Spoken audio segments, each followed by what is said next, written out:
Ça, bienvenue à Derry est dispo, et les 2 premiers épisodes regorgent, sans surprise, de clins d'œil et de références à l'univers étendu de Stephen King. Allons. C'est l'heure de l'histoire, mon poulet au miel. On ouvre les petits volets. Cœur vaillant, œil sur la balle, on ne peut pas perdre. Créée par Andy Muschietti, la série sert de préquel aux événements des films qu'il a également réalisés et apporte des éclaircissements sur le passé évoqué à la fois dans les films, dans la mini-série Ça de 1990 et dans le roman de King. De ce fait, les clins d'œil à Stephen King étaient inévitables et ces 2 épisodes n'ont pas déçu. Il est important de rappeler que la série suit la chronologie des films plutôt que celle du roman de Stephen King. Muschietti mêle habilement l'œuvre originale de King à ses films tout en restant fidèle à la chronologie et en développant les éléments seulement évoqués dans le livre. Cette vidéo est une liste de certains clins d'œil à Stephen King, références significatives à la culture populaire et indices annonciateurs présents dans les 2 premiers épisodes. Ceux qui manquent sont évoqués dans les autres vidéos. Les avez-vous tous repérés? Dans une scène au collège, lorsque Marge, l'amie de Lily, l'entraîne aux toilettes, on aperçoit le nom de Alvin March entouré d'un cœur sur la porte des toilettes derrière elle. Alvin March est, bien sûr, le père violent et alcoolique de Beverly March, l'héroïne du film Ça. C'est un détail, certes, mais glaçant en soi, révélant qu'un adolescent pour lequel au moins une jeune fille avait le béguin deviendra un homme si abject et un prédateur sexuel envers sa propre fille. Un autre exemple de clin d'œil caché dans l'univers scolaire est l'inscription « Teddy urine suce des boules » griffonnée sur le casier de Teddy. Le nom de famille de Teddy n'est jamais mentionné dans l'épisode, mais compte tenu d'une scène ultérieure montrant que sa famille est juive, cela confirme presque que Teddy est d'une manière ou d'une autre apparenté à Stanley Uris, membre du club des ratés au destin tragique. De toute évidence, Teddy ne peut pas être le père de Stanley, mais Teddy a un frère aîné, et il est tout à fait possible, voire très probable que ce soit ce frère qui soit le père de Stanley, faisant de Teddy son oncle. Ce lien est d'autant plus fort que Urine était également un surnom peu flatteur donné à Stan dans le roman original de Stephen King, et ce pour les mêmes raisons. Si Teddy, nerveux et sensible, est bien l'oncle de Stan, alors il est le double de son neveu, non pas en termes de lien de parenté, mais de personnalité. Bien qu'il soit appelé Matty plutôt que par son nom complet, Matthew Clemens est un nom tiré directement du roman de Stephen King. Dans le livre, Matthew Clemens n'est qu'un tout petit lorsqu'il est kidnappé par Gripsou. Ainsi, la version de Matthew dans la série semble être un mélange de Matthew Clemens et d'un enfant plus âgé, Eddie Corcoran, qui meurt également dans le livre. Dans le livre, Eddie Corcoran vient d'un foyer aussi violent que celui de Matty dans la série. La sucette que Matty suce comme un bébé est très probablement un clin d'œil à l'âge de Matthew Clemens dans le livre, même si la version série adopte l'âge et le passé tragique d'Eddie Corcoran. Le nom de Veronica Grogan est lui aussi tiré du roman original.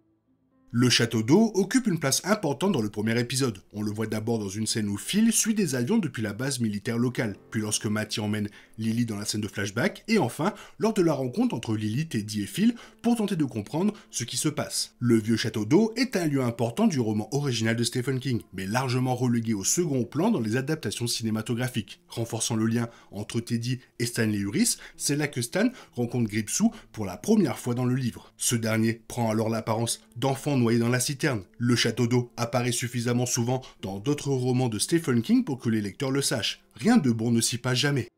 Dans une de ces scènes, Lily mentionne avoir séjourné à Juniper Hill. Cela concorde avec l'état mental instable de Lily. Les lecteurs des livres et les spectateurs de la mini-série et des films savent que Juniper Hill est un établissement psychiatrique situé à Augusta, dans le Maine. Dans ça, Juniper Hill est l'asile où Henry Bowers, un garçon violent, est interné à long terme après avoir littéralement perdu la raison. Suite à cet événement, les cheveux d'Henry blanchissent et n'est plus que l'ombre de lui-même. Il est interné à Juniper Hill jusqu'à ce que l'histoire se déroule à l'époque avec les adultes. Gripsou, capable de changer d'apparence, le manipule et le libère. On aperçoit Juniper Hill dans le générique du second épisode. La séquence d'ouverture montre un enfant sur le point de subir une lobotomie, et l'asile est mentionné à plusieurs reprises au cours de l'épisode. À la fin de celui-ci, Lily est ramenée à Juniper Hill par sa mère après l'attaque de Ça au supermarché. On ignore ce que Lily subira à Juniper Hill cette fois-ci, et si la série abordera un jour les horreurs de l'asile.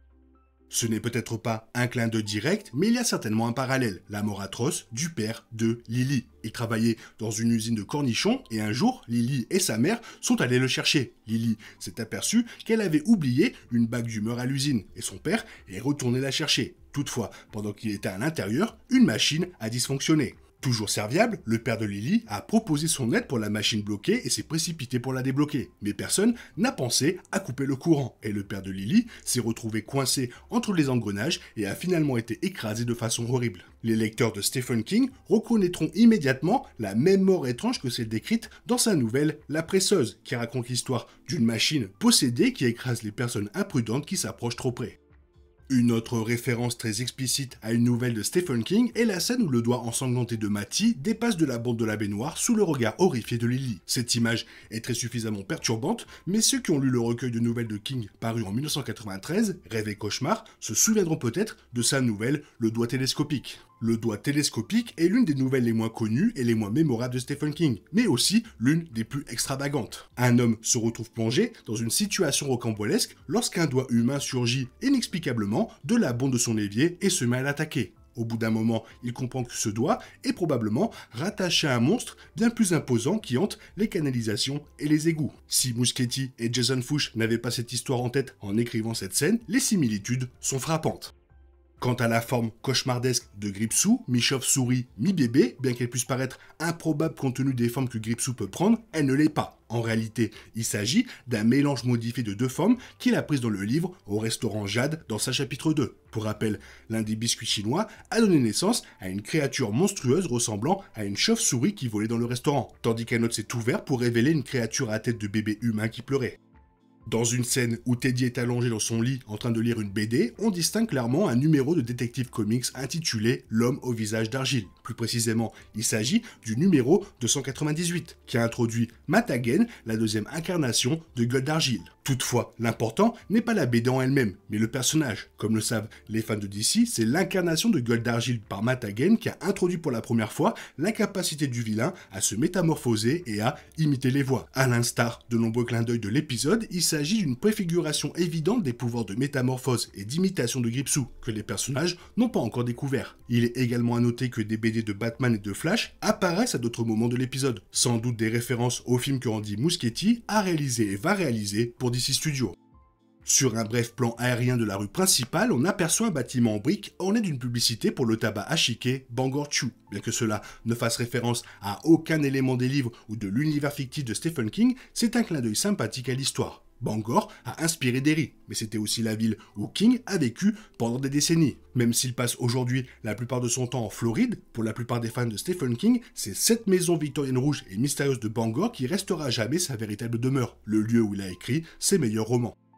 Le premier épisode était dépourvu de générique, contrairement au deuxième. Sur l'air de la chanson A Smile and a Ribbon, le générique débute par une séquence joyeuse et innocente vantant les charmes de Derry. Mais peu à peu, l'atmosphère se fait plus sinistre, révélant la face sombre de cette ville maudite. L'un des premiers signes annonciateurs d'un malaise à Derry est une petite fille qui regarde dans une bouche d'égout. Bien qu'il ne lui arrive rien, ceux qui connaissent le roman et les films se souviendront que c'est ainsi que Georgie rencontra Gripsou, ce qui mena à sa mort. Le générique présente un lieu clé de l'univers de Ça. On y voit une famille se faire photographier devant une maison, le fils regardant par-dessus son épaule. Il s'agit de la maison de Neighbor Street, par laquelle les ratés accédaient aux égouts pour rejoindre le repère de Ça.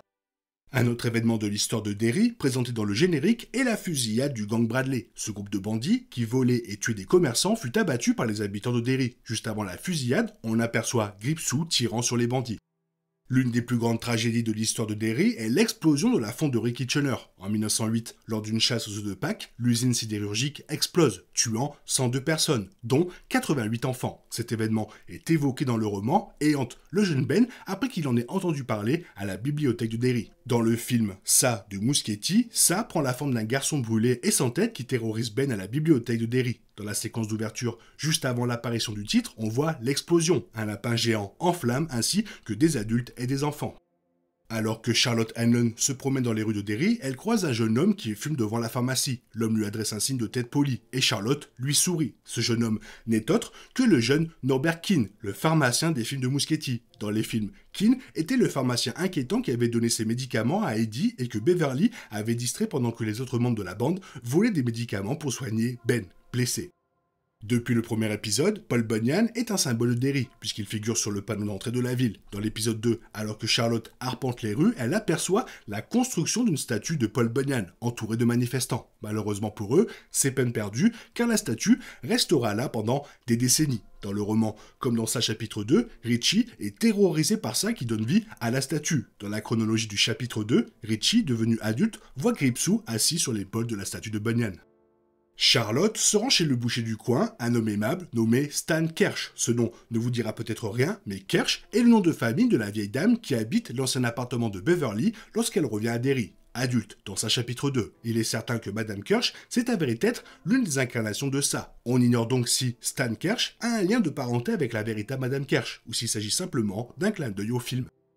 Lorsque Will et Charlotte arrivent dans leur nouvelle maison à Derry, Will se précipite dans sa chambre et découvre un télescope. Leroy raconte l'avoir acheté dans une brocante à un prix avantageux. Plus tard, Charlotte passe devant la brocante, rose, et entre pour jeter un coup d'œil aux articles proposés. Cette boutique apparaît dans plusieurs œuvres de King et dans sa chapitre 2, car c'est là que Bill, devenu adulte, retrouve son vieux vélo. Dans le film, le propriétaire est interprété par King lui-même, mais dans la série, la boutique est tenue par une femme. Cependant, la personne qui lui parle est un jeune homme que beaucoup considèrent comme la version jeune du personnage de King. Un autre personnage introduit dans le deuxième épisode est le chef de la police de Derry, Clint Bowers. Son nom de famille rappellera des souvenirs à ceux qui connaissent le roman, la mini-série et les films ça, puisqu'il s'agit de celui de Henry Bowers, le tyran qui a fait vivre un enfer au raté et qui a été possédé par ça à l'adolescence et à l'âge adulte. Le chef Bowers est, jusqu'à présent, très différent de Henry. Il prend néanmoins une terrible décision en cédant aux pressions des nombreux habitants racistes de Derry qui insistent pour que le père de Ronnie soit arrêté pour un crime qu'il n'a pas commis. Bien que cela ne soit pas encore confirmé, il semblerait que Clint Bowers soit le grand-père de Henry. Une autre référence à Shining, bien que subtile, se trouve dans la scène cauchemardesque du supermarché où ça s'en prend à Lily. Dans les rayons, on aperçoit des boîtes de levure chimique qu'allumées, un produit également présent dans le garde-manger de l'Overlook. C'était les petits easter eggs, les références pendant ces 2 épisodes de Bienvenue à Derry. C'était vraiment croustillant. Toi, qu'est-ce que tu en penses? Fais-moi part de ton avis dans la zone commentaire, et sinon, comme d'habitude, bisous, bye bye. Il est impossible de compter sur les autres de nos jours. On est obligé de tout faire soi-même. Je me trompe? Rien de grave. J'avais tout prévu. Où va le monde? Je vous le demande.